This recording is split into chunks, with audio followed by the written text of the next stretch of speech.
Bueno, queridos oyentes, para comenzar les traigo algunos datos generales sobre la comunidad Jerico-Gonzaya. Se sabe que los resguardos indígenas de Colombia están en constante movimiento y esta es una de las más viajeras. Por curiosidad, esta tiene el récord de haber recorrido 245 kilómetros y en la actualidad se encuentra a 4 horas y media del puerto del municipio de Solano, Caquetá. Entre los años 2006, 2008 y 2010 se ubicaban en las inmediaciones del río Yarí, por la misma zona, y la única forma de llegar ahí es vía agua, por lancha o deslizador, ya que se encuentra a orillas del río Caquetá. Es también muy importante, Dani, que nuestros oyentes conozcan un poco de la historia de nuestro Amazonas, ya que como bien sabemos es uno de los territorios más fértiles de nuestro país. Esto, a pesar de ser un privilegio para nosotros, también ha sido la fuente de múltiples conflictos y pues a su vez ha despertado el interés de las industrias internacionales, esto por actividades de extracción como lo fue en una época el caucho para la fabricación y producción de llantas en la industria de los automóviles. También estos territorios han tenido interés para producción ganadera. Encontramos procesos de exportación de madera en la que se hace tala de árboles claramente, y la industria petrolera internacional pues también ha encontrado en el Amazonas un lugar bien interesante pues para generar procesos de extracción. En este punto es muy importante también tener presente la ausencia de los gobiernos, pues esta ha sido muy notoria y ha provocado un eminente deterioro del territorio y desprotección de este. De hecho, consideraron que la mejor manera para proteger el Amazonas era llenarlo de ejército, y pues evidentemente esto generó otra serie de conflictos dentro del territorio. Entonces ya no eran solo las industrias abusando de la biodiversidad, sino también era una guerra por este territorio. Se genera un conflicto armado que, como más adelante pues nos va a comentar uno de nuestros invitados, fue como la fuente de un debilitamiento demasiado notorio para las comunidades. De todo esto pues también se ve como resultado una cantidad inimaginable de violencia, de inseguridad y además presencia de actividades ilegales. Pues como se los mencioné anteriormente, como te comenté, Dani, este territorio es tan fértil que se empieza a dar el cultivo, la producción, y no les basta con eso, sino además la exportación de sustancias ilícitas como es la cocaína. Claramente las comunidades son las afectadas directas de esto, pues porque esto ha generado incluso discordias entre ellas por sus tradiciones y creencias. Los abuelos dicen que se debe respetar esta creencia de la preservación de la naturaleza y también de la cultura. Históricamente, como nos podemos dar cuenta, el Amazonas ha sido muy golpeado en cuanto a su ambiente y biodiversidad. No se le ha dado tanta importancia y se ha sido un factor muy importante para las comunidades, no solo porque ellas habitan en biodiversidad, hacen parte de ella, sino porque también sus creencias está el respeto elemental y primordial en la naturaleza, ¿no? Todo gira en torno a sus malocas, y en estas malocas pues ellos se organizan para lograr que su comunidad pueda estar en armonía con la naturaleza, teniendo ellos ciertos rituales en los cuales ellos le piden permiso a la naturaleza para habitar en ella. Entonces pues bueno, Dani, esto es un poco de la historia y del contexto que les traigo hoy sobre pues el Amazonas. Bueno, ahora retomamos con algo que puede ser de gran interés para todos nuestros oyentes, y es cómo desempeñamos el ejercicio profesional con las comunidades. Pero qué mejor que tener de invitado a un amigo muy cercano de Ocuache Digital, que lleva ya un buen tiempo desempeñando la psicología dentro de las comunidades.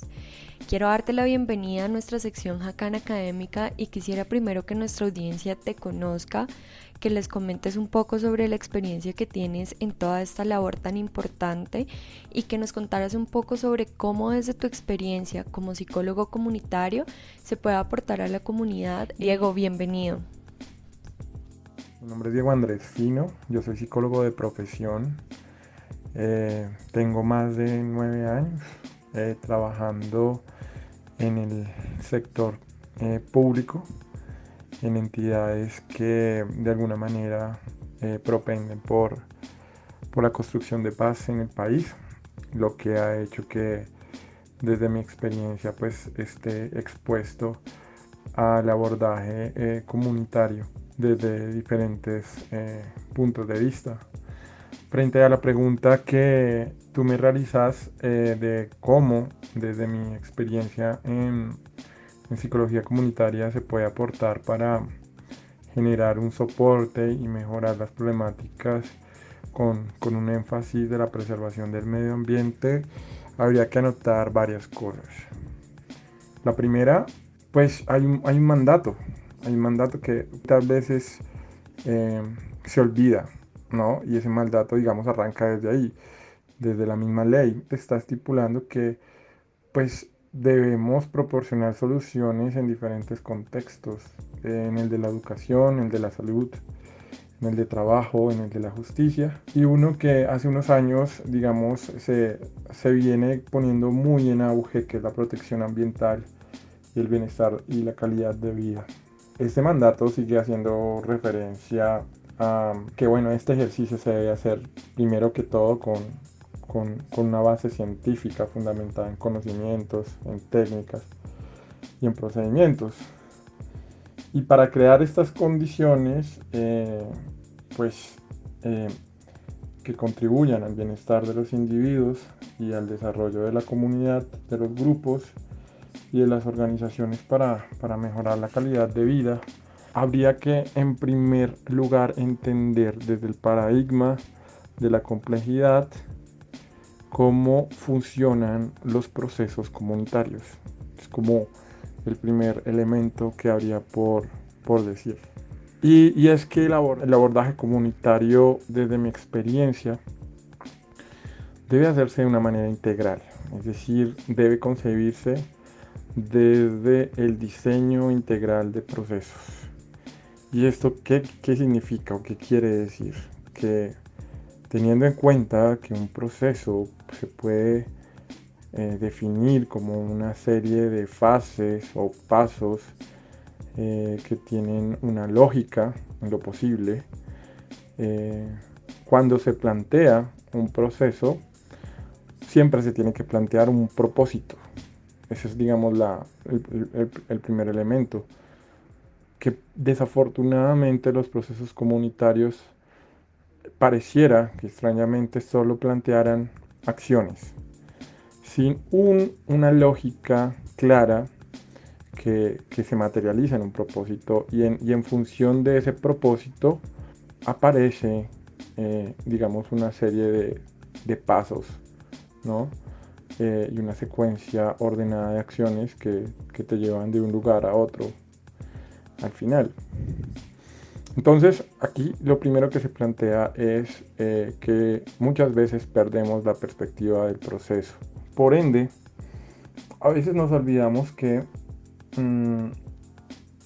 cuando nosotros diseñamos los procesos de intervención, muchas veces no caemos en cuenta que hay unas líneas de desarrollo de inteligencias múltiples que ayudan a mover un proceso. Y hago referencia a estas líneas de inteligencias múltiples, o lo que se conoce como líneas de inteligencias múltiples, es porque inherentemente cuando trabajamos con grupos y comunidades, los individuos tienen unas líneas de desarrollo mayormente desarrolladas que otras. Y voy a poner un ejemplo. Un individuo puede tener una línea de conocimiento, una línea de desarrollo cognitivo muy alta, pero ese mismo individuo en esas diferentes líneas puede llegar a tener una línea de desarrollo moral muy baja, o inclusive una línea de desarrollo espiritual muy baja, lo que hace que, a pesar de que nos preguntemos por qué razón, si la comunidad tiene todos los conocimientos y todas las herramientas, no hay, digamos, ese movimiento esperado en ese resultado. Y resulta que estas líneas estas líneas dentro del proceso se deben concebir no solamente, digamos que bajo la mirada del logro de resultados, sino el despliegue de líneas diferentes que existen en los participantes de un taller. En ese sentido, como yo lo refería, terminamos preguntando por qué los participantes, pese a que tienen mucha información y ocurre, digamos que esa línea cognitiva o del saber está muy alta, pues no necesariamente significa que la línea moral esté en la misma altitud, ¿no? Entonces, digamos que ese segundo elemento, que es concebir también las líneas de inteligencias múltiples, es otro aporte que el profesional debería tener en cuenta en el momento de hacer intervenciones grupales. Ahora bien, cuando uno diseña un proceso de ir de A a B, no solamente se despliega una línea, una secuencia de actividades como se suele creer, ¿no? Sino que estas actividades deben estar conectadas con las capacidades de los individuos. Y para eso, entonces, un proceso debería, en mi opinión, tener tres propósitos fundamentales. Un propósito concreto, que es pues, el operativo. Un propósito estratégico, que implica qué es lo que yo pienso esperar del resultado de este proceso. Y un propósito evolutivo, que extrañamente no es muy abordado ni por los facilitadores ni por los profesionales. Y ese propósito evolutivo, para explicarlo un poco, digamos, culmina, digamos, con el diseño integral que tiene un proceso. ¿Y qué quiere, digamos, decir o cómo podemos llegar a mover un proceso integralmente diseñado con ese propósito evolutivo? Pues, de alguna manera, con evolutivo, para definir lo evolutivo, habría que entrar a hablar de la integración de la complejidad. Y es que ocurre que la misma lógica de la naturaleza en su misma evolución ha hecho que nos integremos o se integren las complejidades, que es el mismo resultado, digamos, de lo que tenemos actualmente. Y lo quiero, digamos, bajar a un ejemplo mucho más sencillo, que es que normalmente cuando uno trabaja con grupos, siempre y en lo posible va a comenzar a aparecer una complejidad. Cuando nosotros comenzamos el abordaje, comenzamos a ver que hay una complejidad.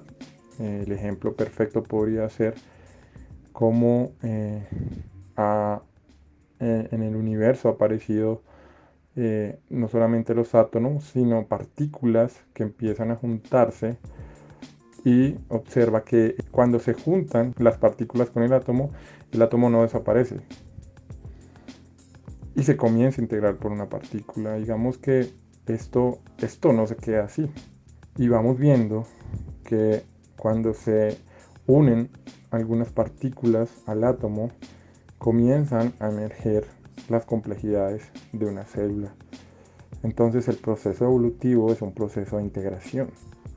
A eso se refiere en los propósitos dentro del abordaje de la intervención comunitaria, que debería en lo posible tener ese propósito. Digamos, eso mueve procesos, no solamente integrar lo diferente o lo complejo, sino trascender, que es el mismo ejercicio, el mismo proceso que ha venido llevando la naturaleza.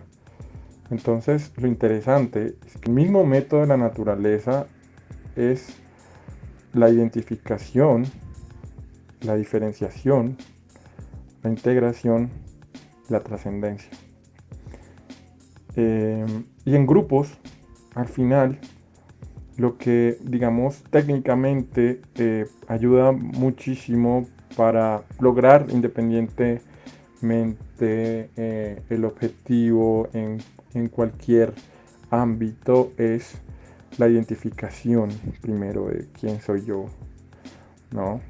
La diferenciación, yo de dónde vengo, y la integración, donde después vamos a mirar que los procesos van a seguir su propia naturaleza. Entonces, es básicamente es mi punto de vista.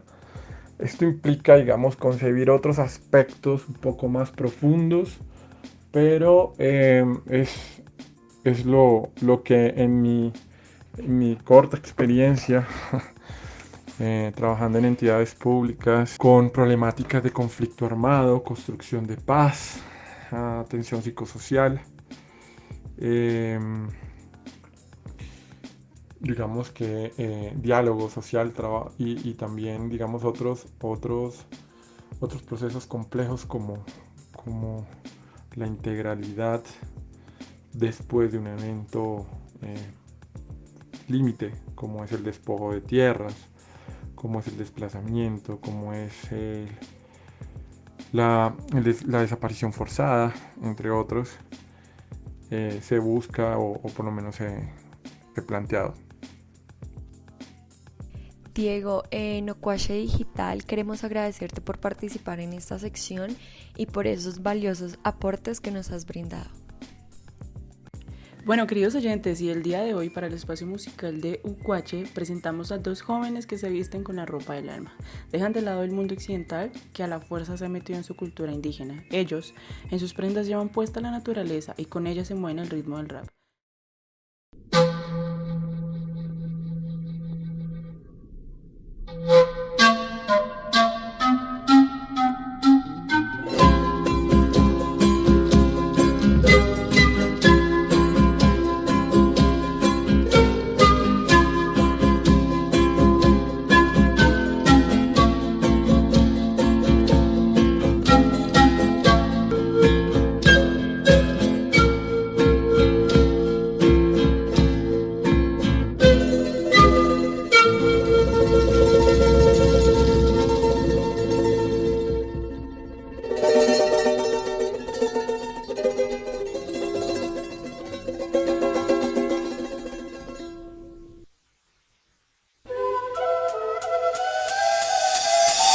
Shade, mobiliate, réflexion harikwa ganukwade, harata ganukwade, eburuta ganukwade, tachi kultura kuida da juade, maritira badautu, pauchi animara tukiratu, tacha kuida da juade, chinu tukishida, imira badukidi babaritu, tachi espiritu ancestral tu, fede urukidi bajuade, acha guru tachi ma consciência, tachi da uma plantatu, tachi bari berrakidi babariade, curación, sanación de abanukwade, mai makaibu, mai sutawa kubida inti kohanuade, ebe achame resguardo de benaba kariko abanukwade, tachi kultura cuida da juade, tachi roatu, escare de pena na chigao ma resguardo, Marcelino tasco na badao tu resguardo, Marcelino tasco na badao tu, animara cheque quando passa, animara cheque quando passa, resguardo, Marcelino tasco na badao tu resguardo,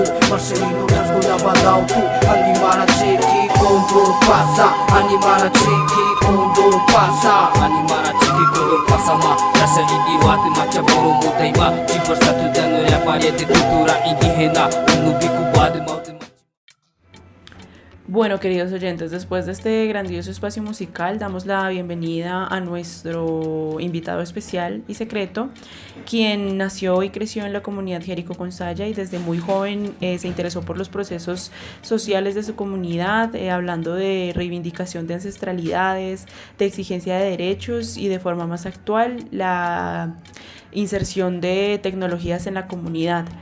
También decidió convertirse en coordinador de derechos humanos de la OPIA, que es la Organización Nacional de Comunidades Indígenas de la Amazonía Colombiana, y nos va a contar un poco más sobre la comunidad y la realidad de la comunidad Jerico Gonzaya. Con ustedes y bienvenido, Oscar. Hola, buenas tardes, Daniela, ¿cómo estás? Hola Oscar, bien, gracias, bienvenido a este espacio. Vamos a iniciar con una serie de preguntas para que nos cuentes un poco sobre la comunidad Jerico Gonzaya y tu experiencia. Para iniciar, cuéntanos por favor un poco sobre tu rol principal dentro de la comunidad Jerico Gonzaya y dentro de la OPEAC. Bueno, Daniela, sí. Bueno, yo pues diríamos que todavía soy un dirigente nuevo, ¿no? En esta parte de los procesos organizativos, pero bien, seguramente a veces pues, las mismas comunidades, por la oportunidad que ha tenido uno tal vez de formarse, si siempre lo tienen en cuenta, ¿no? Pues lo invita a uno, ¿no? O sea, uno está como, uno es el apoyo principal ahí uno para las diferentes gestiones del quehacer como tal de la parte de la gobernanza de la comunidad, sí, y en la parte sí, o sea, pues nosotros somos, yo sería como un apoyo técnico ahí, orientándole en lo que se pueda, pues del mundo occidental diríamos, uno pues de cierta manera ha podido tener la opción de conocer un poco lo que es el mundo occidental, lo que es la institucionalidad, y entonces pues uno hace ese aporte, y que se pueda colaborar, ¿sí? Y en sí pues también internamente las diferentes decisiones que a veces tiene que tomar el cacique. Generalmente uno es una de las personas a quien pues, recurren para consultar, ¿sí? Sobre la idoneidad o como tal, la conveniencia como tal de la respuesta que él debe dar. Eso es como tal de la comunidad, ¿sí? Digamos que desde ahí no tan solo es esa comunidad, ¿no? Uno juega un papel de fortalecer, de impulsar los diferentes temas de carácter indígena, ¿sí? Y como tal de esa parte organizativa, nosotros siempre hablamos de estar organizados, primeramente para acudir ante el gobierno colombiano, para reclamar nuestros derechos, para mirar a ver cómo nosotros pues de cierta manera somos más atendidos, más tenidos en cuenta en diferentes escenarios políticos, de, pues que hay a nivel nacional y regional, ¿no? A nivel municipal también. Entonces, pues nosotros hemos incidido en ese tema. Ahorita bien, en razón a eso, pues hay una escala, ¿sí? Desde la comunidad viene una organización un poco local, después viene una organización ya nacional como lo es la OPIAT, en la que yo actualmente soy coordinador de Derechos Humanos y Paz. Entonces, jugamos siempre ese papel primero, de velar por los derechos de aquellas comunidades. En este caso, pues de Jericó, pues ha sido una de las comunidades, pues antes de yo ser coordinador de derechos humanos, antes de yo llegar al PIAT, pues venía ejerciendo aquella labor de reclamación de derechos, decía hace un rato, gestión y todo ese tema, ¿sí? Pero pues siempre en el marco de ese ejercicio de reclamación, de mirar a ver pues cómo mejoramos algunas condiciones dentro de la comunidad y en la parte pues ambiental también ha sido un papel fundamental últimamente para nosotros como comunidades y como comunidad también en ese caso con Jericó, ¿sí? Sería más que todo pues, de esa manera que podría expresar el rol que tendría. Gracias, Oscar. Ahora cuéntame, ¿hace cuánto perteneces a la comunidad Jerico Gonzaya y hace cuánto realizas esa labor?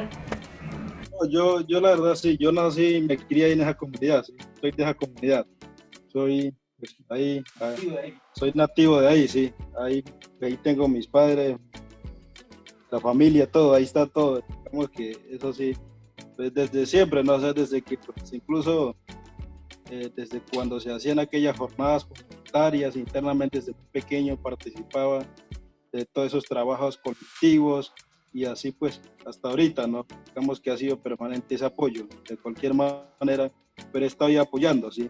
Y ha sido ahí siempre, diríamos. Y desde el momento en que empiezas a desempeñar un rol más activo en la comunidad, ¿qué saber si empezaste a identificar que son como los más fuertes en la comunidad Jerico Gonzaya? Muy bien, yo creo que sí. Digamos que nosotros, de cierta manera, como pueblos indígenas, pues tenemos algunas capacidades y algunos fortalecimientos ya muy ancestrales. Eso es discutible, ahí lo está. De nosotros, pues de cierta manera, tener aquellas capacidades de poder mantener ese equilibrio con la naturaleza, de poder mantener esa fortaleza de colectividad, ¿sí? De poder nosotros, pues de cierta manera, en cualquier problema que exista entre la comunidad, pues acudimos a aquella colectividad, a la solución de manera colectiva. Incluso, pues, eso es como, digamos que en la parte cultural y en lo propio nuestro, pues somos fuertes, fortalecidos, ¿sí? Ahorita bien, ha sido un proceso de fortalecimiento, ¿sí? Porque pues ya el mundo ahorita, ese mundo occidental se ha ido penetrándose poco a poco a nuestras comunidades, ¿sí? Eso nos ha exigido a que adquiramos nuevas capacidades o nos fortalezcamos en algo que antes nunca manejamos, ¿sí?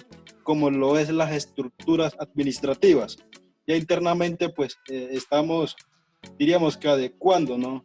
Aunque algunas ya estaban históricamente, pero pues por la misma razón de las exigencias del mundo occidental, hemos ido pues, ahí tratando de fortalecer un poco más, diríamos que en la parte del manejo ya interno de la comunidad, ¿sí? En la parte, incluso pues, diríamos, ya porque ya no empieza a tocar esa parte financiera. Lo otro pues ya lo hemos venido manejando y en eso somos fuertes, ¿sí?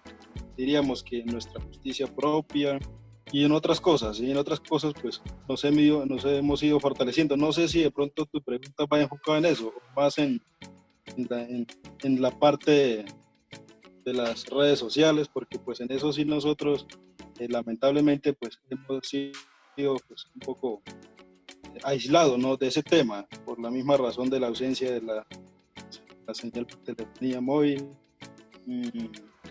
Aunque se requiere, ¿no? Yo creo que es muy urgente, ya que pues ahorita nosotros allá contamos con un colegio, llega hasta el grado 9, pues ese ha sido uno de los avances que hemos tenido también, de poder nosotros formar a nuestros jóvenes, a nuestros niños dentro de la comunidad, ¿sí? Incluso formándolo a través o de acuerdo a nuestra propia cultura, ¿sí? Y eso pues ha sido, yo diría que es una de las fortalezas que tenemos también ahorita, o sea, algo que estamos fortaleciendo, ¿sí? Sí, eso desde una educación propia. Perfecto, Oscar, muchas gracias. Entonces, para entender mejor, quisiera saber en tu labor cuáles son los procesos de fortalecimiento que has identificado que faltan en la comunidad, es decir, qué otras problemáticas faltan por trabajar y si estas problemáticas nosotras como grupo universitario podemos apoyar para empezar a transformarlas. Pues desde mi punto de vista, ¿no? Sí, la parte de la conectividad ya pues uno tiene claro que esa es una de las necesidades y en sí pues una debilidad que tenemos, que eso influye o de cierta manera genera efectos negativos en diferentes aspectos, ¿sí? De la comunidad. Eso es tanto en la educación, en la parte organizativa, en su interlocución con las diferentes instituciones. Digamos que eso nos ha limitado bastante, ¿sí? Por eso estamos en muchas ocasiones desinformados, hay cosas que se avanzan y por esa razón pues a veces se quedan, ¿sí? O perdemos muchas opciones, muchas oportunidades. Pero bien, más allá de eso, también una de las cosas que se debería de reforzarse, ¿sí? Actualmente es poder obtener aquellas capacidades de interlocución con las instituciones estatales. Que nosotros como comunidad tengamos aquellas capacidades de llegar a la alcaldía municipal o a la gobernación departamental, o poder tener aquel conocimiento de en dónde acudir para las diferentes gestiones, ¿sí? Para las diferentes problemáticas también. En sí, a veces uno entiende que, bueno, internamente nosotros pues también tenemos nuestro manejo, pero pues ahorita nos obligan de cierta manera a este tipo de articulación, ¿no? De manejo también. Entonces, sería más que todo fortalecer esa parte. ¿Por qué lo enfoco de esa manera? Porque pues si nosotros estamos débiles en la parte administrativa, pues vamos a ser un poco vulnerables ante los diferentes programas que trae el gobierno colombiano o programas que traen las ONGs, hasta incluso las mismas empresas extractivistas, ¿sí? Si nosotros no estamos fortalecidos, pues ellos pues por esa parte van a aprovechar y pues ahí sacan sus intereses, ¿no? Entonces yo veo como un poco clave e importantísimo que pues esa parte se fortalezca un poco. ¿sí? Bueno, Oscar, y ya para terminar, solo queda agradecerte por haber participado en este espacio, por habernos permitido un espacio de tu tiempo también. Esperamos tenerte más seguido y gracias. Bueno, chao, cuidan.